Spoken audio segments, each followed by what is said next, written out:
બીજેપીમાં joint થયો છું એટલા માટે કે વલસાડના વિકાસના માટે અને એક સારા કામના માટે જે અત્યારના આપણા સાંસદ શ્રી ધવલભાઈ પટેલ જે એમની કામ કરવાની પદ્ધતિ છે એ કામથી પ્રેરિત થયા છે કે ભાઈ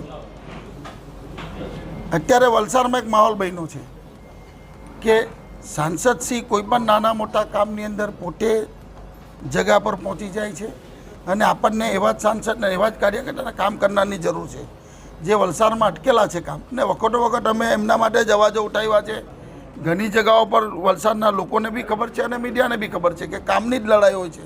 તો જ્યારે જો લાભ મળતો હોય તો આ 5 વર્ષમાં હજુ તો કામ બાકી છે. આવતું નગરપાલિકાનું ઇલેક્શન, સાંસદની ગ્રાન્ટ, વલસાડના ધારાસભ્યની ગ્રાન્ટ કામ મળે તેમાં કોઈને મને એવું નથી લાગતું કે આ કામમાં કોઈને વાંધો હોય. એટલે સારા કામના માટે એક ભગીરથ કાર્યમાં અમે આ જોડાયા છે.